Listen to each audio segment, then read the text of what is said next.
Ndagushimiye cyane wowe uteze amatwi iki kiganiro kuri channel y'Ikinyarwanda n'umuco nyarwanda. Nizere ko uri amahoro aho uherereye hose. Imana ikomeje kubana namwe. Nkiri umwana muto hari indirimbo nakunze kumva yavugaga ko ngo mu buzima bw'umuntu habaho igihe cyo guseka hakabaho n'igihe cyo kubabara. Ntabwo nibuka neza uko iyo ndirimbo yitwa, ariko ndibuka ko nakundaga kuyumva ndetse na n'uyu munsi ikaba yarangumye mu bitekerezo nkaba nkiyibuka. Ibyo rero mbivuze kubera ko mbikurije ku kiganiro uyu munsi tugiye kugirana gishingiye ku muhango wo gushyingura ndetse n'indi migenzo yose ishingiye ku muntu wapfuye n'imibanire y'abasigaye mu muryango ndetse n'ibyo bakorera nyakwigendera bamuherekeza mu cyubahiro. Uyu munsi rero reka tubisobanure mu buryo bwimbitse kugira ngo abantu basobanukirwe ngo ese imihango imwe n'imwe ikorwa mu gihe cyo gushyingura isobanura iki. Nakunze kumva bavuga ngo runaka bamucaniye igishyito, cyangwa se nkumva bavuga bati kwa runaka barabika umubyeyi wabo wenda witabye Imana, kubemera iyo mvugo, cyangwa se ukumva nanone baravuga andi magambo aganisha ku bikorwa byihariye n'imigenzo n'imihango yabugenewe ikoreshwa mu gushyingura ndetse no kwita ku muntu wamaze gupfa. Ese ujya wibaza ibibazo bijyanye n'iyo mihango, ukibaza icyo isobanura n'uko ikorwa? Nibyo rero uyu munsi tugiye kugarukaho. Ubundi urupfu ni ikintu kidashimishije, kibabaza cyane, kigatera amarira yaba kuri nyir'ugupfa iyo urupfu nyine rubanje kumubabaza mu gihe wenda cyo kurwara akaremba, cyangwa se kubabazwa n'umugirira nabi wenda amuhotora. Urupfu rurababaza. Si ibyo gusa kandi birengaho, rukanababaza abandi bantu, abo mu muryango, inshuti n'abavandimwe ba nyakwigendera bababazwa bikomeye no kubura uwo muntu uba upfuye nyine. Nuko agahinda urupfu rutera kakarenga nyir'ugupfa kakagera no ku bantu be, abamuzi, ababana nawe, ndetse rukanatera igihombo. Nk'iyo dupfushije umuntu wakoraga, tuba duhombye serivisi yatangaga, maze umusanzu yagiraga ku iterambere ry'umuryango n'igihugu muri rusange ukavaho, tukarushaho kuba bake. Icyakora Imana igaba ikongera ikadushumbusha abana urubyaro, u Rwanda rw'ejo, maze bagasimbura abashaje n'abakenyutse kubw'impamvu zitandukanye.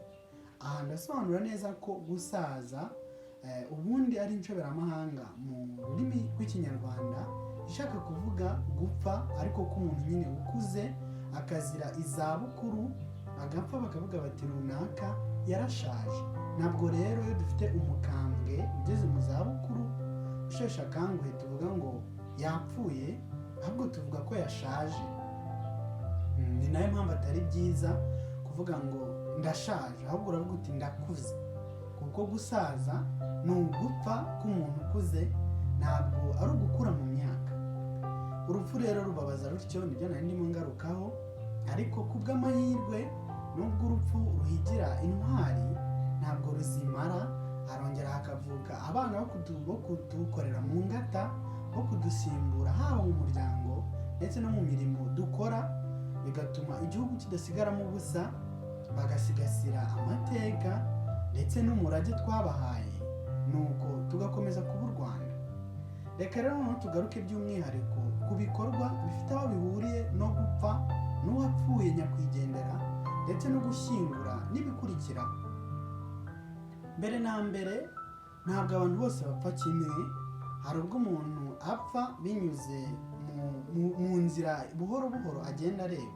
Urugero nk'umuntu wishwe n'izabukuru, agasaza, cyangwa se wenda akicwa n'indwara yamusabitse ikamuheza hasi ku gisasiro, akamara igihe kirekire ari indembe, abibona neza ko amagara agenda amucika. Ababibona ko iminsi igenda ibarirwa ku ntoki kugira ngo ave kuri iyi si. Iyo rero agiye gupfa agenda abibona, cyangwa se wenda hari n'ubwo umuntu yaba yakatiwe igihano cy'urupfu, uretse ko mu Rwanda kitakibaho, cyakuweho. Ariko iyo ugiye gupfa mbese ubizi, habaho rero kuganiriza abantu bawe, ni ukuvuga umuryango, ari nk'umubyeyi aganiriza abana be, abaraga imitungo, abaraga amateka y'umuryango, abaraga inshingano zitandukanye, anabahanura uko bazitwara nyuma y'uko apfuye, kuko azaba atagihari ngo akomeze kubahana umunsi ku munsi.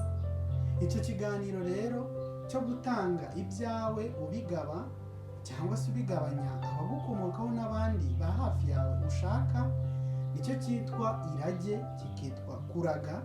Umuntu rero ugiye gupfa agapfa wenda yishwe n'uburwayi cyangwa izabukuru, akenshi agira umwanya wo kuraga ibye, akavuga ati iyi nzu yanjye wenda nyihaye runaka, cyangwa se uyu murima wanjye wo mugabiye umwana wanjye, agasiga mbese avuze uko ibyo yari atunze bizagabagabanwa nyuma y'uko apfuye. Ndetse akanahanura abo mu muryango we cyangwa se abato cyangwa aba hafi ye, abwira ati nyabuna muramenye, murajye mwitwararika ibi n'ibi, murajye mugendera kuri ibi n'ibi. Icyo kiganiro rero kikitwa irage. Icyo ni cyo gice cya mbere navuga cy'umuhango ubaho werekeza ku rupfu, kubera ko ababona ko iminsi irimo kumujyana hasigaye ibarirwa ku ntoki, amagara amucika amuca mu myanya y'intoki, ati nimwigire hino bana banjye, muryango wanjye, inshuti zanjye, mbagabe ibyo ntunze, mbibarage, mbibagabagabanye, ndetse n'abahanure bwa nyuma, dore tugiye gutandukanywa n'umubiri, ubuzima bwanjye bwo ndabona buri mu marembera. Icyo gihe rero bakavuga ko arimo kuraga.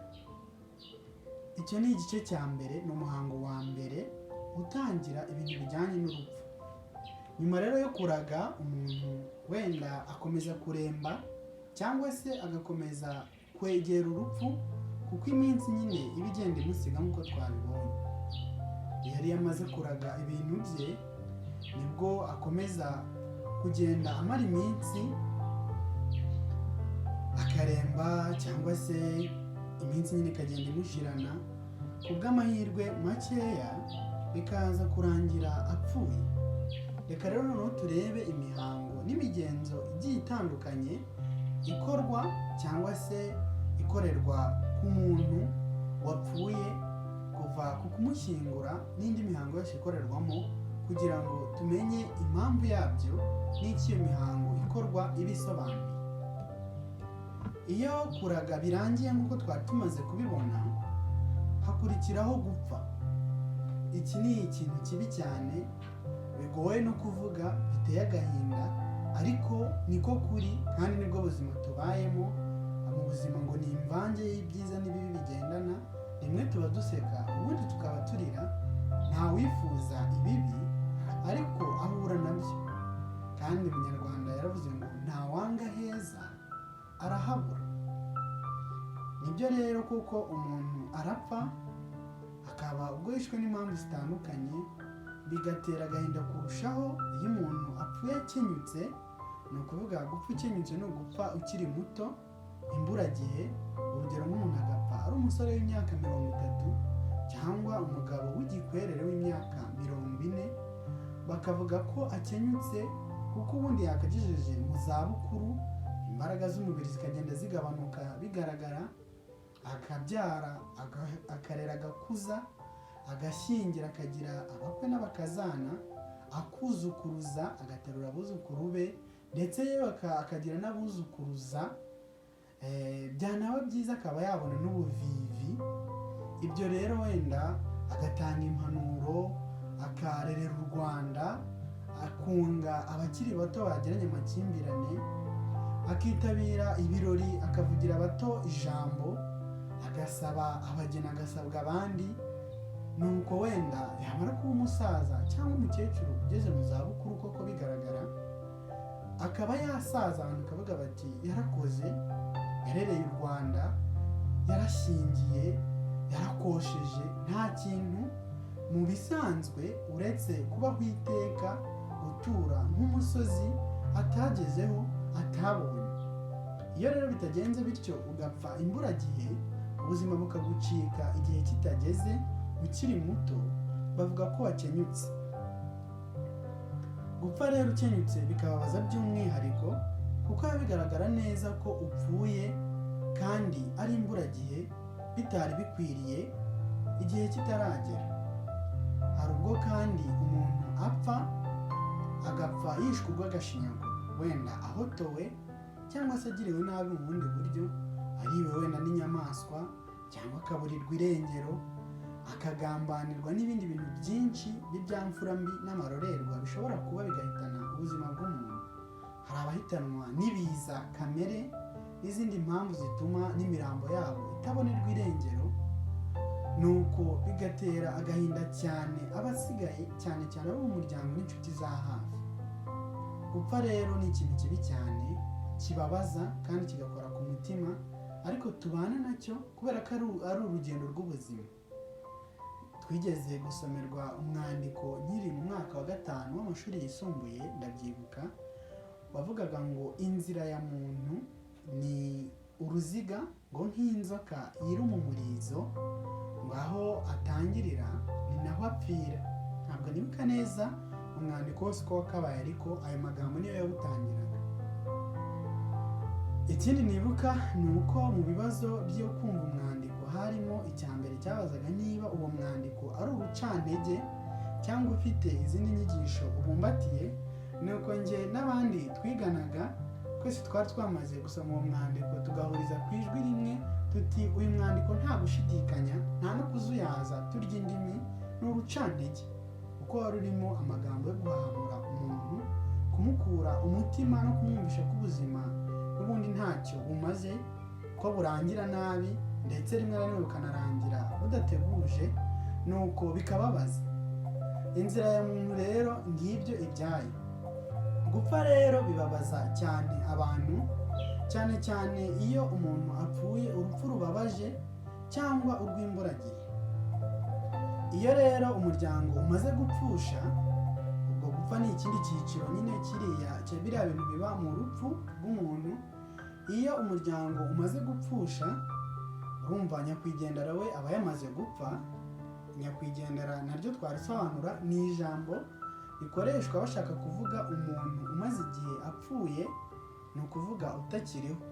Nyakwigendera Yohani ni ukuvuga Yohani wapfuye, cyane cyane mu gihe gito gishize.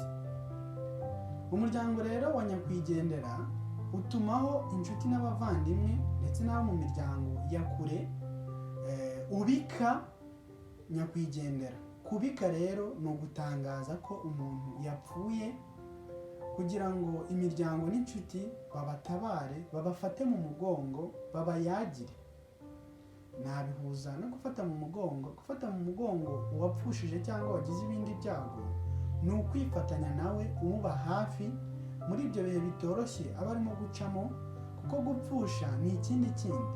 Niba udukurikiye muri iki kiganiro waragize ibyago byo gupfusha umuntu, cyane cyane uwa hafi, agapfa ukuze, wenda akaba yanapfa akenyutse, cyangwa se agapfa urupfu rubabaje, waba wibuka ukuntu bibabaza. Ndakwihanganishije cyane, ariko nibwo buzima, twihangane kandi dukomezanye. Rero gutangaza ko umuntu yapfuye byitwa kumubika. Kera nkiri umwana, ngikunda kumva radiyo, najyaga numva amatangazo yo kubika kuri radiyo Rwanda, bavuga abapfuye barangisha kugira ngo abo mu miryango yabo bajye gufata imirambo ku bitaro bitandukanye, ndetse n'imiryango runaka ikaba itangaza ko abantu babo bapfuye, bashishikariza ababo batuye kure kugira ngo bazaze kwifatanya nabo mu mihango yo gushyingura no guherekeza nyakwigendera mu cyubahiro. Kubika rero bikaba ibyo ngibyo. Ndibuka ko twigeze no kwiga mu mashuri yisumbuye mu matangazo atangwa iryo kubika, harimo kurangisha, amatangazo ya cyamunara, amatangazo yo gutanga akazi no kukaranga, ndetse duheruka ayo matangazo twiga itangazo ryo kubika, ryo kumenyekanisha ko umuntu yapfuye.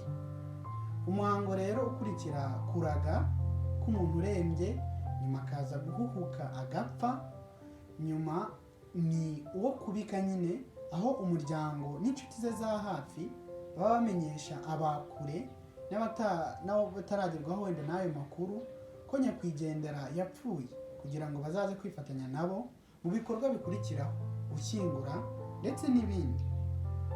Nyuma rero yo kubika uwapfuye hakurikiraho umuhango wo kwirabura.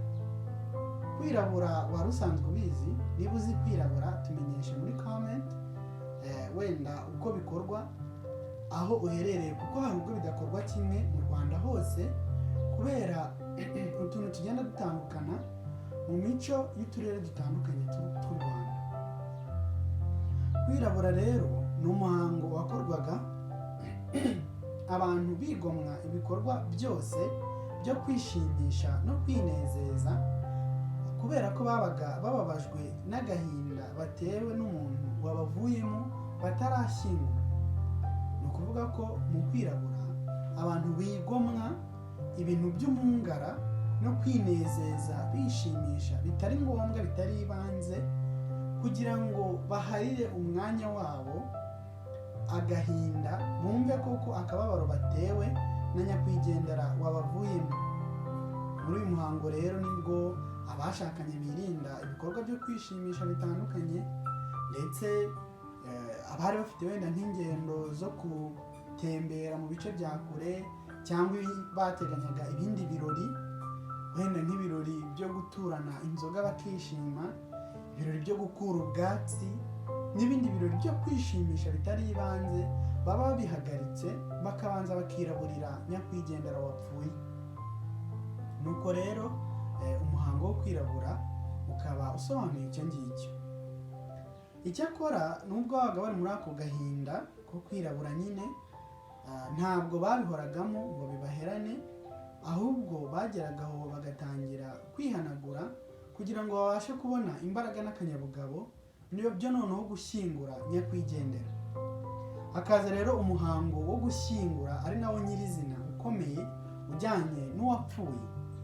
Gushyingura rero nanone abantu bajya bita guhamba, ariko ijambo ryiyubashye ni ugushyingura. Ni ugushyikiriza nyakwigendera mu buruhukiro, mu mva, kugira ngo mutandukanye umuzima uwapfuye n'abazima, mubashe gukomeza ubuzima. Ibi rero byakorwaga mu buryo butandukanye bitewe n'uwapfuye uwo ari we. Aha ndashaka kuvuga uwapfuye uko yanganaga ndetse n'icyiciro cy'imibereho yari arimo. Nk'urugero, iyo umuntu wabyaye w'umubyeyi yapfaga, yaba apfuye akenyutse cyangwa se agapfa mu zabukuru ashaje, yashyingurwaga n'umwana we.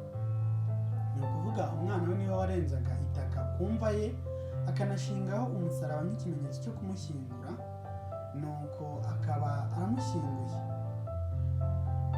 Iyo rero umuntu yabaga atarabyaye, ataranashatse, yashyingurwaga bisanzwe, ariko hakarenzwa ikara mu mva ye, hacubywa umuzimu we kugira ngo atazatera abo mu muryango we basigaye akabagirira nabi. Abanyarwanda ba kera icyo hano twavuga nuko bizeraga mu bintu by'abazimu. Bizeraga ko iyo umuntu apfuye bitaba birangiriye aho ngaho, ahubwo akagarukira mu muryango, kandi bakizera ko yashoboraga kugaruka ari mubi cyangwa se akagaruka ari mwiza. Uyu nguyu wagarukaga ntabwo ari umuntu wazukaga, ahubwo ni umuzimu babaga bizeye yuko azagaruka. Iyo rero umuntu yapfaga, kugira ngo birinde ko umuzimu we azagira ingaruka mbi ku bantu bazima basigaye, hari ibikorwa bakoraga. Hari kumuterekera. Urugero, niba ari nk'umukobwa upfuye atarabonye umugabo, yaragumiwe, baramuterekeraga kugira ngo barumuna be cyangwa se abandi bakobwa mu muryango, umuzimu we utazabatera nabo iyo karande ukayibashyiramo, bakaba babura abagabo. Iyo kandi umuntu yabaga wenda aguye ikantarange, aguye ku gasi, apfiriye hirya kure cyane y'iwabo, baramuterekeraga kugira ngo ubwo muzimu w'umugwagasi atazatera abasigaye bo mu muryango, akajya atuma nabo bagwa mu gahinga, bakagwa rwa muhirima. Abanyarwanda rero bagiraga imihango itandukanye ishingiye ku muntu wapfuye kugira ngo birinde ko umuzimu we yazagira ingaruka mbi ku bazima basigaye bo mu muryango we. Ni muri urwo rwego rero umuntu wapfaga akiri ingaragu, ni ukuvuga atarashaka, ataranabyaye, bashyiraga ikara mu mva ye, ikara ringiri risanzwe ryo mu ziko. Wenda abakuru badukurikiye uretse abato bo kuri iki gihe bakoresha gaze, ariko abantu benshi ndamya ko bazi amakara yo mu ziko.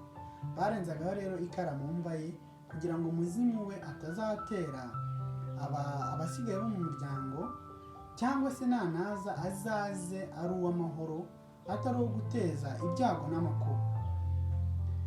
Uretse rero n'ibyo ngibyo, umuntu hari abajya bitiranya kuba umuntu utarabyaye no kuba atarashatse. Ibyo ni ibintu bibiri bitandukanye. Mu Rwanda rwo hambere, gushaka umugore cyangwa umugabo byafatwaga nk'ishema, n'ikimenyetso cy'uko umuntu ari muzima kandi nta kintu abura mu buzima bwe. Ni ukuvuga ko atari ikiremba, kandi akaba atari n'ikirimarima, atari ikigoryi, atarapfiriye ubusa umuryango, ahubwo afite ubushobozi n'ubushake byo kwagura umuryango, arongora cyangwa arongorwa kugira ngo yungure umuryango amaboko. Bityo rero ibyo byabaga ari ishema. Icyakora hari ubwo ubuzima bwangaga umuntu agashyingirwa n'ibyo akarongora cyangwa akarongorwa, ariko yagerayo akaba ingumba, akabura urubyaro. Uyu nguyu rero hari ubwo yarindaga apfa atararubona. Icyo gihe ntabwo yahambanwaga ikara kuko yabaga yarashatse, yashyingurwaga nk'abandi bose, kuko ikibazo hano ntabwo ari ugushaka, ahubwo ikibazo ni ukubyara. Yego rero uwahambanwaga ikara ni uwabaga yarapfuye atarashaka, ataranabyara wenyine. Gusa yaba yahambwe akiri ingaragu cyangwa se agahambwa ari umubyeyi, iteka umuntu wahambaga, umuntu washyinguraga, yahabwaga impano yitwaga inkurarwobo. Inkurarwobo rero ikaba impano yahabwaga umuntu nyine kubera ko yashyinguye nyakwigendera. Yatangwaga n'umuryango w'uwapfuye, ikayiha uwamushyinguye. Yabaga ari nk'umurima cyangwa se inka y'inkurarwobo cyangwa indi mpano itandukanye yashobokaga bitewe n'amikoro y'umuryango n'icyabaga gishoboka muri icyo gihe. Nuko rero ni hamwe uzabona umuntu ashyingura. Hano reka mbisobanure neza kugira ngo wenda hatagira umuntu byisoba. Gushyingura ndimo kuvuga ntabwo ari uko ari we wenyine wabaga wakoze igikorwa cyo kumushyingura ngo amuterure, acukure imva, amurambikemo, asibire, oya. Ahubwo gushyingura ni ugufata umusaraba ndetse ukanafata itaka ukarenza kuri nyakwigendera mbere y'abandi, nta wundi urabikora, hanyuma ukaza no gushinga umusaraba ku mva ye. Icyo gihe bavuga ko ari wowe washyinguye. Uwo rero wakoraga icyo gikorwa yabaga ari umwana w'umubyeyi cyangwa umuntu wo mu muryango. Ni igihe nyine umuntu apfuye atarabaye umubyeyi, atarabyaye cyangwa se yari akiri ingaragu. Nuko icyo gihe uwo nguwo agahabwa impano yitwaga inkurarwobo, nyine nk'uko nari maze kubigarukaho. Rero barashyinguraga, bagakora ibikorwa bitandukanye nyine byo gusukura nyakwigendera, umurambo bakawutunganya.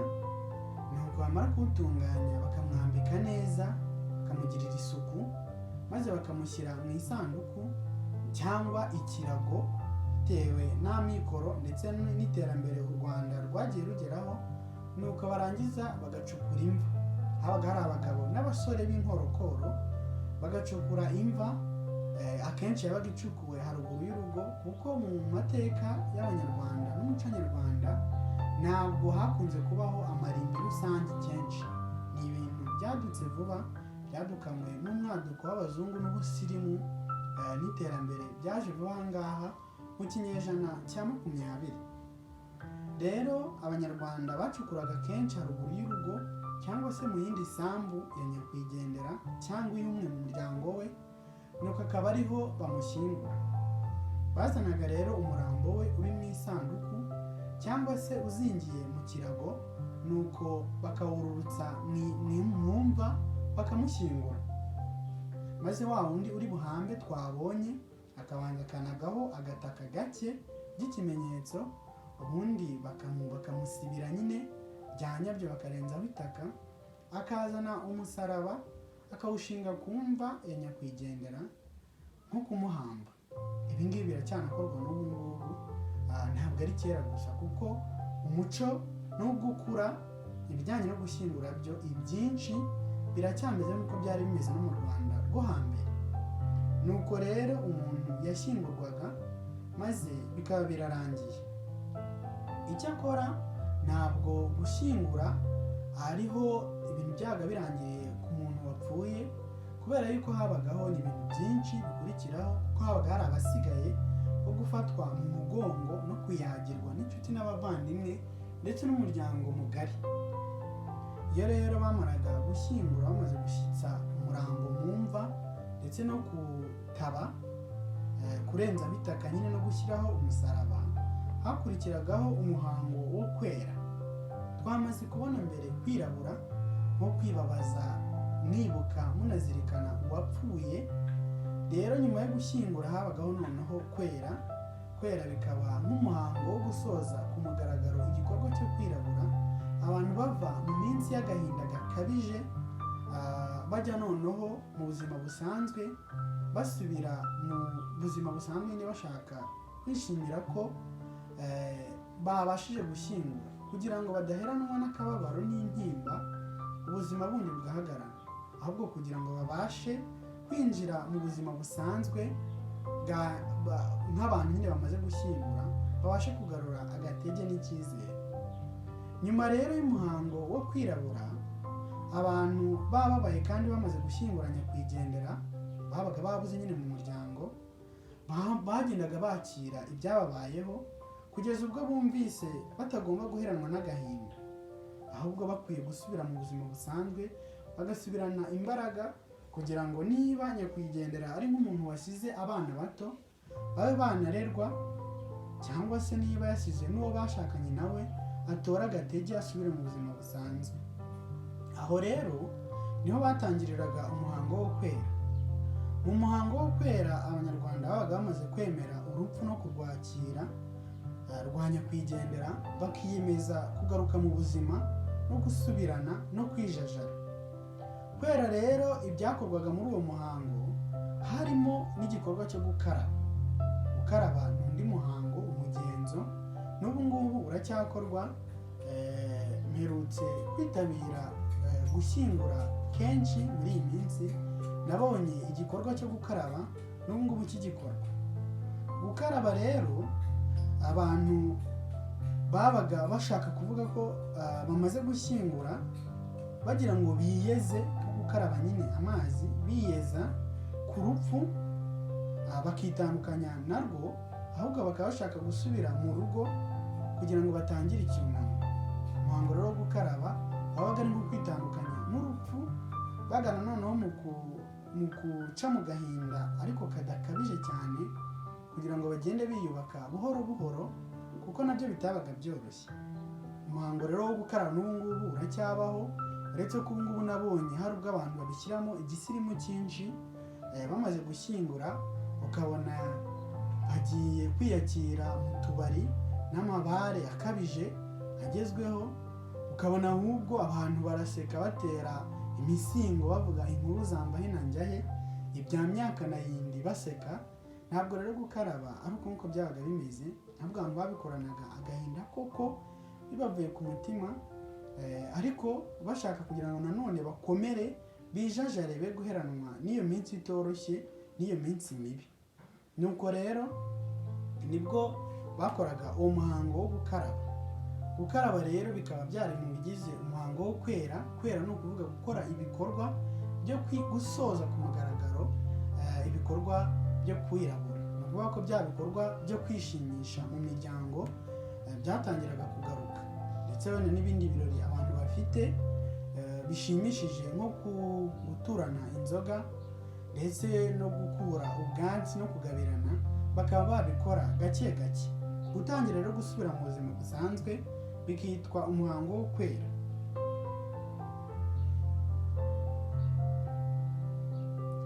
Nyuma rero y'umuhango wo kwera ntabwo abantu bahitaga batererana umuryango wa nyakwigendera wasigaye, kuko n'ubundi baga batariyakira, bakeneye abakomeza kubafata mu mugongo no kubaba hafi. Rero nibwo hatangiraga noneho umuhango w'icyunamo, kunamira uwapfuye, bunamana n'umuryango we n'abasigaye mu muryango we. Mu cyunamo rero abantu ni nabwo bazaga kuyagira umuryango. Kuyaga ni ukuzana ibintu bikenewe byafasha abasigaye nk'amaturo n'amazimano, kubera ko babaga batarimo gukora muri icyo gihe.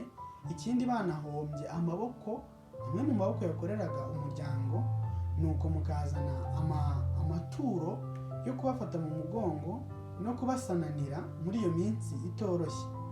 Icyo gihe rero bikitwa kuyaga. Muri iki gihe cy'icyunamo rero, inshuti n'abavandimwe, imiryango ya kure n'iya hafi, nibwo bazaga no kuyagira abasigaye mu muryango wa nyakwigendera, kugira ngo bakomeze kubafata mu mugongo no kubaba hafi, bakabazanira ubufasha burimo nyine nk'imbuto n'andi mazimano n'ibindi byakenerwa, ibirago ndetse n'ibindi, ndetse n'inzoga zo gufasha abantu muri iyo minsi, muri icyo kiriyo. Nuko bakabibafashisha kugira ngo bafate mu mugongo muri iyo minsi itoroshye.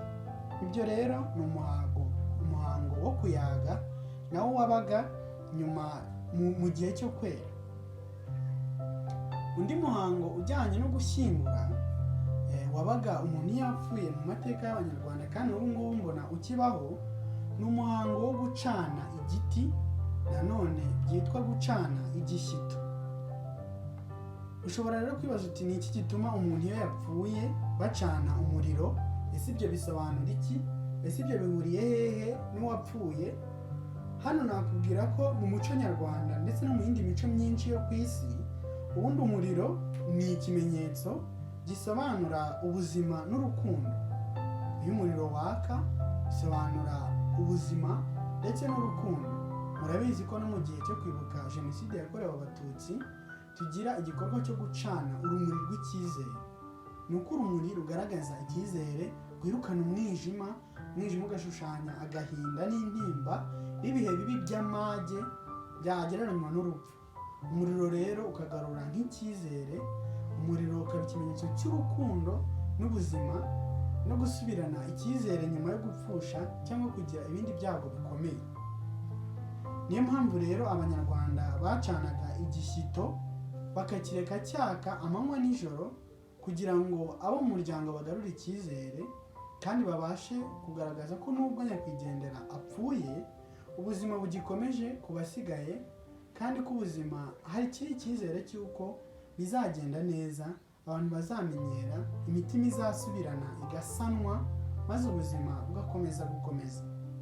Ikindi kandi gucana kiriya gishyito byabaga ari ikimenyetso kigaragariza abantu ko ubuzima bugenda, ko imibereho y'abantu ari uruziga, ko wagereranya ubuzima n'umuriro, ko umuntu abaho akabaho rwose ari umugabo cyangwa umugore ushimishije, ufite imbaraga, muzima, ufite ubushongore, ukorera igihugu n'umuryango.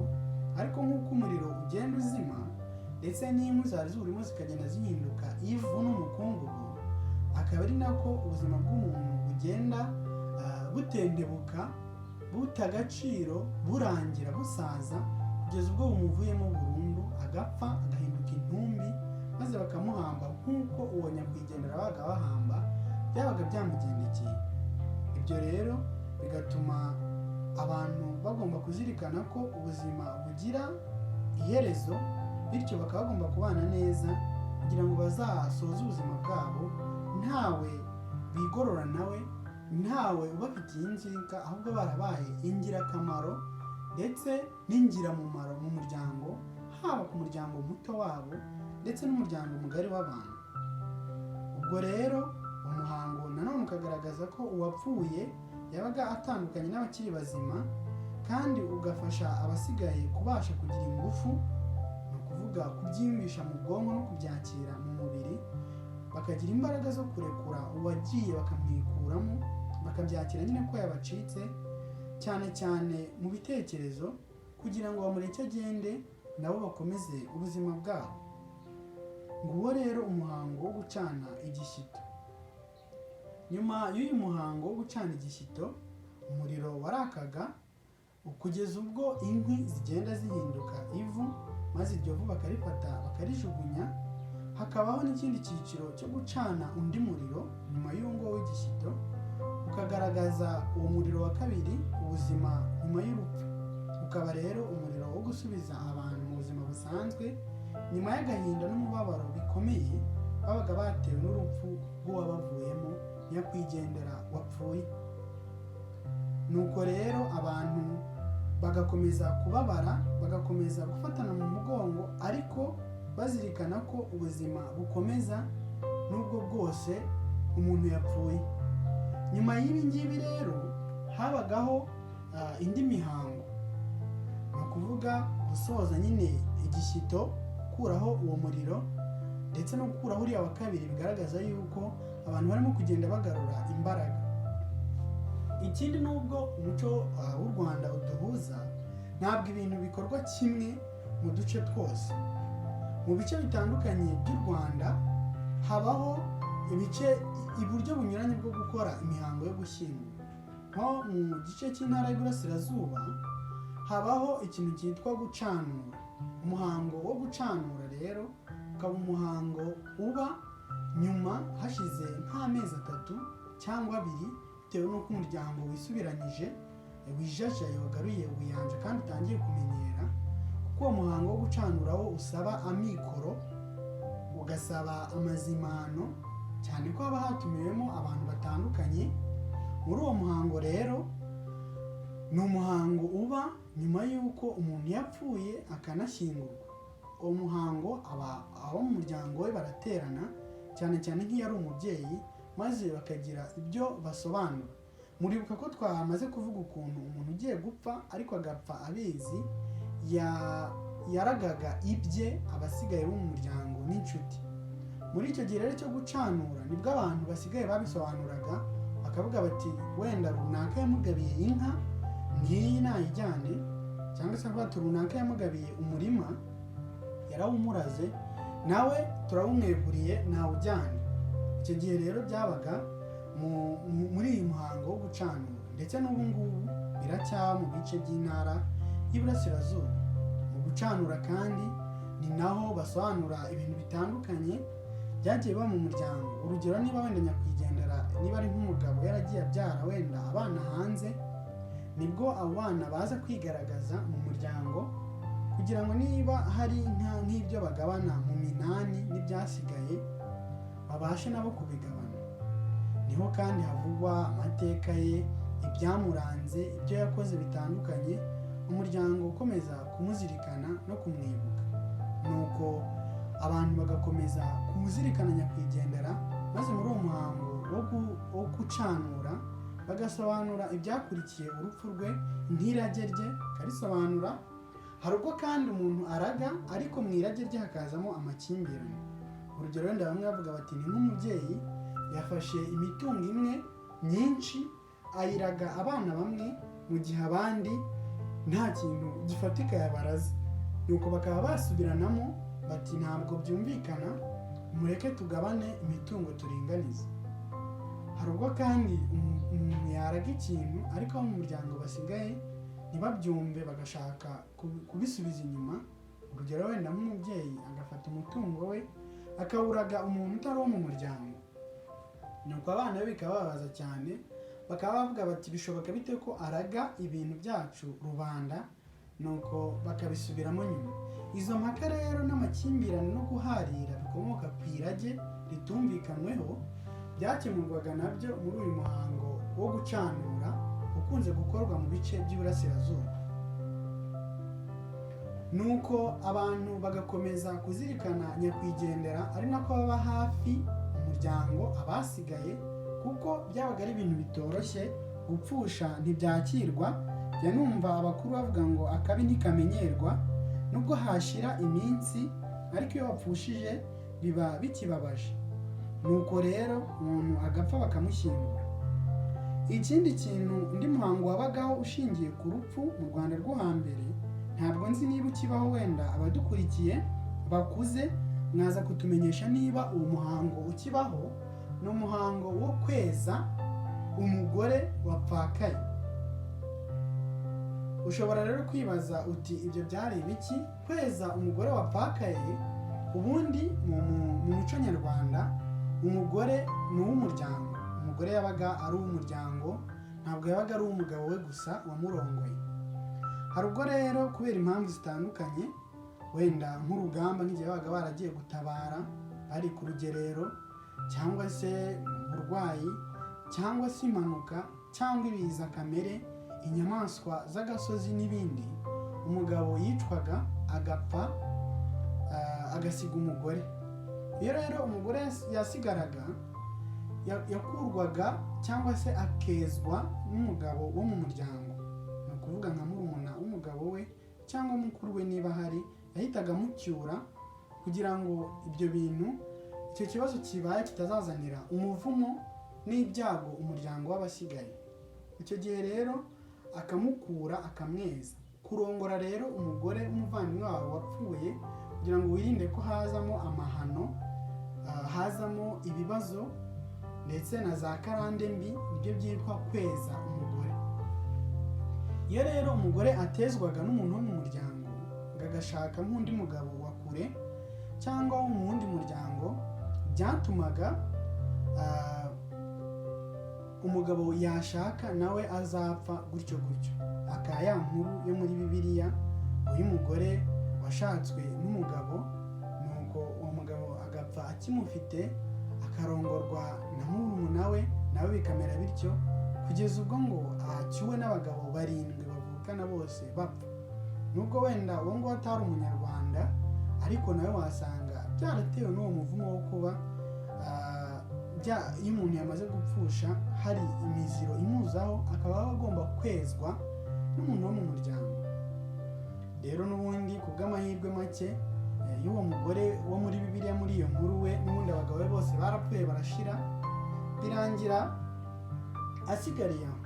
Mu muco nyarwanda rero habagaho nyine uko kweza umugore wapfuye wo mu muryango, kugira ngo atazajya atera amahirwe make no gukenyuka abandi bagabo bamucyura bo mu yindi miryango.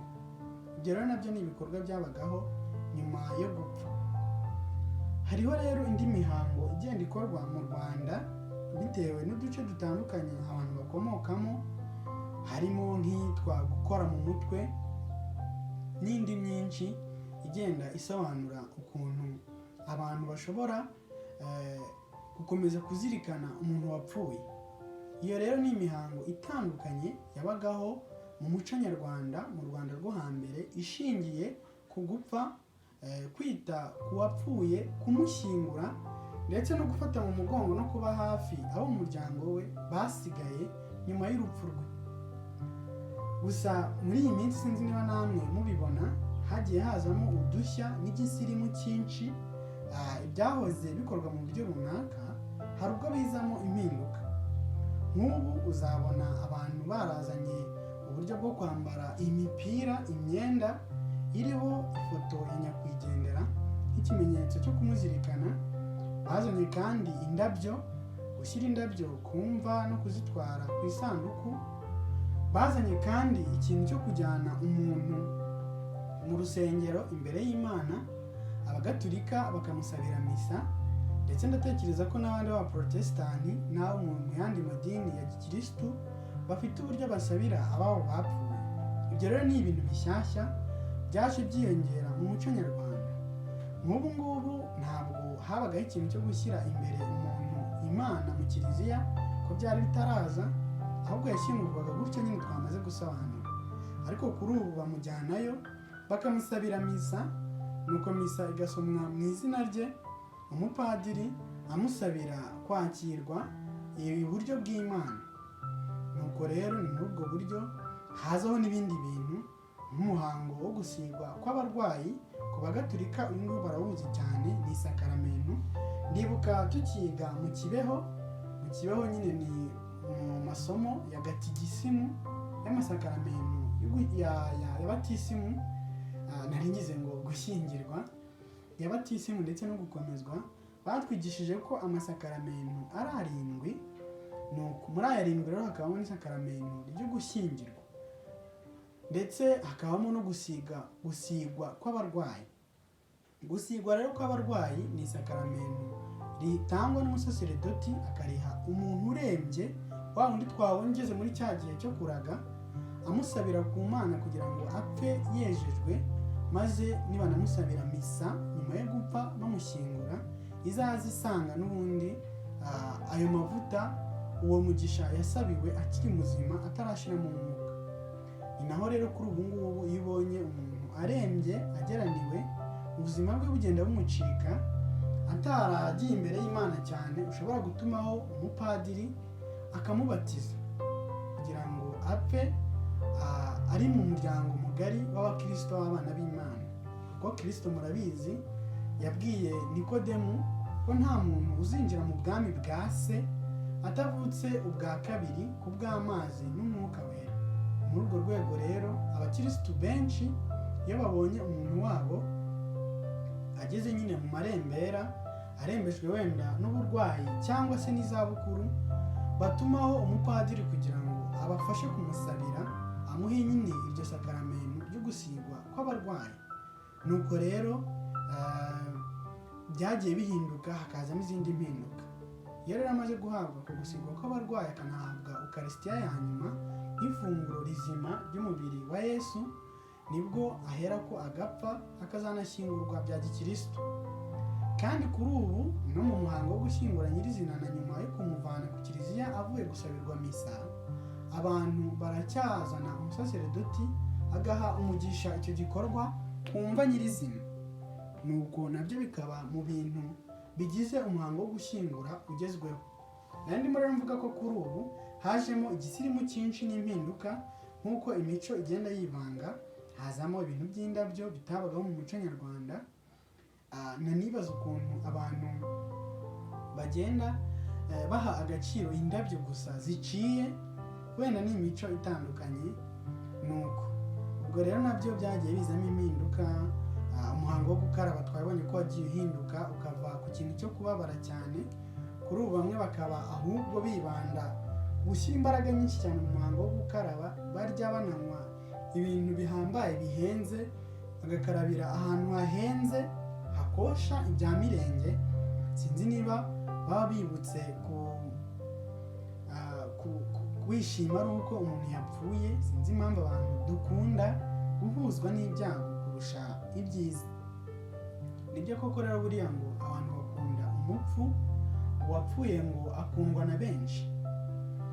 Uzabona nk'umubyeyi upfuye ari mu zabukuru ashaje, afite abana b'ibikomerezwa kandi benshi batamwitayeho mu zabukuru ze, mu burwayi bwe wenda bw'izabukuru bumuganisha mu rupfu, ariko babona apfuye bagahininikana, bagahihibikana, bashaka kwiyerekana, bakodesha cyangwa bazana amamodoka yabo ahenze y'igiciro kinini, nko kwereka abantu ko bakomeye, bari umuryango ukomeye, bagategura ibirori by'ibyamirenge binini bikomeye birimo ibintu byinshi, bashaka kwereka abantu mbese ko bafite amaboko.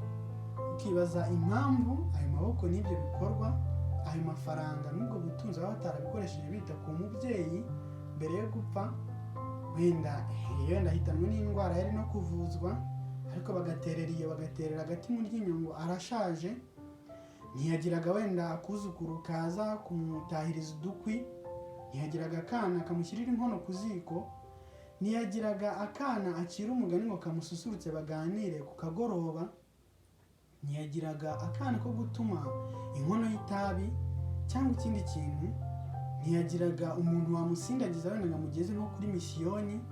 Abantu bakuze bakunda kujya gusenga. Ntiyagiraga mbese umuntu n'umwe umuba hafi, yabaga wenyine nka nyagice cy'impenebere, ndetse ko wenda we yari umugore muto, tuzamugarukaho. Undi we akaba wenda yari umukecuru cyangwa umusaza ukuze, utakirora, utakibasha kwihereza amazi, ariko umuryango we abana be bakamutererana, ariko babona apfuye akaba aribwo bahininikana.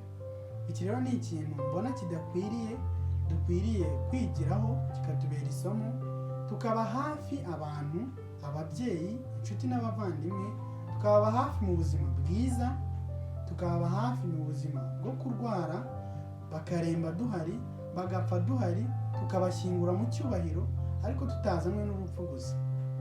Nibyo nigeze kumva mu mugani bajya bavuga ngo Mutwa yaravuze ngo uwo ntabonye kingura mama sinzamubone n'abazi intama. Mu buryo nk'ubwo rero ntabwo ukwiriye kuhihibikanira gushyingura wigaragaza ko uri umunyampuhwe kandi uzirikana gushyingura umuntu utasuye mu burwayi bwe cyangwa mu zindi mpamvu zamuganishije ku rupfu, waratereye iyo utanamuherukaga, ahubwo ugahuruzwa no gushyingura. Dukwiriye rero kwikubita agashyi tukajya tuzirikana kubana n'abantu mu bihe byiza ndetse no mu bihe bibi, kugira ngo bitagaragara nko kwiyerurutsa ndetse no kwishushanya twijijisha, tugaragaza umutima mwiza inyuma kandi imbere turi ababisha cyangwa turi indyarya zikorera bandebe cyangwa banshime. Hari inkuru rero numvise wenda nabasangiza ijyanye n'ibi ngibi. Iwacu hari umusaza wari akuze rwose hambere, sinzi niba kuri ubu ngubu nyuma ya gahunda yo guca kwambara ibirenge bagaca nyakatsi bakazana na gahunda ya gira uburiri dusasirane, wenda nk'abadamu badukurikiye batumenyesha niba ari uko yitwa, ariko ndumva hari gahunda ibaho aho abantu bibumbira mu matsinda bakajya bateranya ubushobozi bakagurira umwe muri bo uburiri, ejo bakagurira undi, ejo bakagurira undi, gutyo gutyo kugira ngo abantu babashe kuryama kwigodora ku mufariso rwose, bumve barare bavimvira, barare ahanepa, barare koko aharyana. Rero uwo musaza mbere y'uko haza iri terambere turiho n'ubu busirimu ko u Rwanda rutera imbere vuba, wabibona ugereranyije n'ibihugu duturanye cyangwa ukajya mu mahanga ya kure, nibwo ubona ko dutera imbere vuba. Mbere rero habagaho inzu z'ibyatsi, ibigonyi, hakabaho ndetse n'uburiri bw'urutara, byanarimba ahubwo hakaba abarara ku kirago hasi byonyine. Ibi rero byatumaga n'umukungugu wo mu nzu hatari amakaro cyangwa isima nk'ibi ngibi dukoresha kuri uyu munsi byo mu ngara biteye imbere, hatari amarangi ku nkuta ndetse n'amatara y'urwererane amurikira ibisenge byacu ku manywa na nijoro. Habagaho umukungugu n'umucucu watumaga havuka imbaragasa n'inda nyinshi, nubwo abanyarwanda bitwararikaga cyane cyane abangavu bagafasha umuryango gutuma ahantu hasa neza, ariko hari ubwo n'ubundi inda zabateraga nuko bikaba ikibazo. Uwo musaza rero yarabayeho muri ubwo buzima akennye, aciriritse, kugeza ubwo yagiraga inda zikamutera mu myambaro, agakunda kuramuka ku gasusuruko yitora inda azica, akaha wa mugani ngo ubuze inda wica umujyi. Nuko kandi nyamara abantu bakajya bavuga ko uwo musaza afite abana bakomeye b'abakire b'abaherwe ngo baba ku mugabane w'i Burayi. Kera rero kuba i Burayi byari ikintu gitangaje, ndetse ko n'ubu ngubu abantu bakihirukira bumva ko ahari ari paradizo. Uwo musaza rero kuko yari afite abana bakomeye bakize bafite ibya mirenge, ariko banze kumwitaho kugeza ubwo yabaga mu nzu wenyine, yirirwa yitora inda kandi afite abahungu bakomeye yarabareze akabakuza. Nuko rero umusaza abaho, ariko akagira imitungo itimukanwa, akagira amasambu, akagira inzu. Nuko umusaza abaho ngaho afata imitungo ye atumizaho abana be bose, abandikira inzandiko. Yari umusaza ujijutse, ati nimuzaze gira icyo mbabwira ku mitungo yanjye, ndabona ubuzima bugenda buncika, ndabona ngana mu zabukuru, mu ntege nke z'ubusaza nk'izasekarama. Ati nuko muzaze mbabwire ku bijyanye n'imitungo yanjye. Burya rero isoni nke zibaho, kandi ngo urugutegeye ku nda rusongora impambo. Abana ntibatinye kuza, baraza kuko bumvishe ababwira ku by'imitungo. Baraza rero baza kumva iby'umutungo we, cyane ko yaramaze kubabwira ko agiye kuzapfa. bamwe kubera guturuka kure, hari na kera hatarabaho ibintu bya telefone ngendanwa, hari mu myaka yo muri za 80, bamwe kubera guturuka kure n'intera zitandukanye babaga bavamo, bahagera yaramaze no gupfa. Nuko baraterana rero bahura nawe arimo asamba, ageze mu zabukuru ubuzima bumucika. Nuko niko kubabwira ati mwabana mwe narabareze ndabakuza, baha ibyo nari mfite byose ndabitangira, ariko mwebwe ntibyababuza kunyicaho no kumpemukira, muragenda murahegera, nsigara merewe nabi, nsigara ntagira n'umuntu wamputuzi, nsigara ntagira n'uwo nabwira nti ndarwaye cyangwa merewe nabi. Nuko niko kubabwira ati none mwumvise mbabwira ku bijyanye n'imitungo murakimirana muraza nta soni. Ahamagara rero abitwaga abaserire, bari abayobozi b'inzego z'ibanze mu myaka yo hambere. Nuko akorera irage imbere yabo, umutungo we wose kuva ku nzu ye, imirima yari afite, amatungo n'ibindi byose abiraga leta. Aba rero umuntu wa mbere waraze ibintu bye leta, ubuyobozi, kubera ko yashakaga ko bigirira umumaro abanyarwanda muri rusange kuruta ko byakwegukanwa n'abana be bamuhemukiye bakamwitwaraho nabi kandi we ntacyo atabakoreye nk'umubyeyi. Ibyo rero urwo rugero ngutanze kugira ngo mwumve ko tudakwiriye guhihibikanira gushyingura twigaragariza mu rupfu rw'umubyeyi twanze gusura, twanze kwitaho akiri muzima.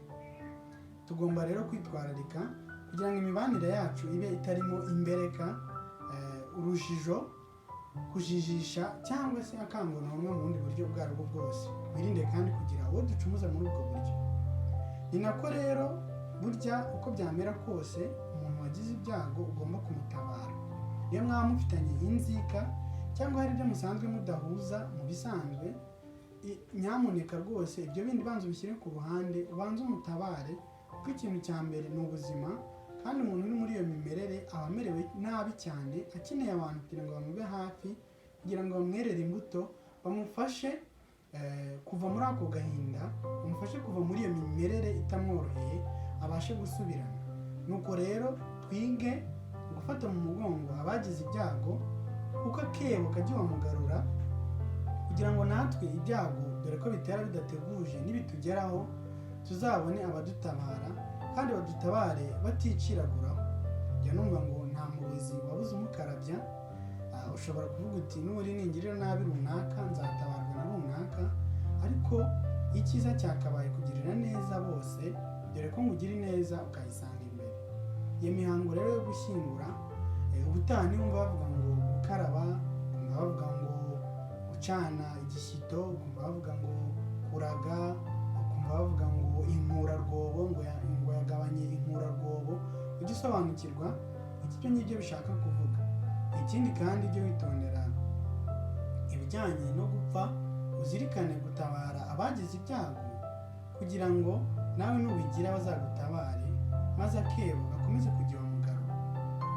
Nuko rero nkomeje kwihanganisha cyane nawe ushobora kumva iki kiganiro uri mu gihe mu minsi y'ibyago, wenda umaze igihe upfushije cyangwa se ufite umuntu wawe uri mu marembera, ubona icyizere cy'ubuzima kigenda kiyoyoka.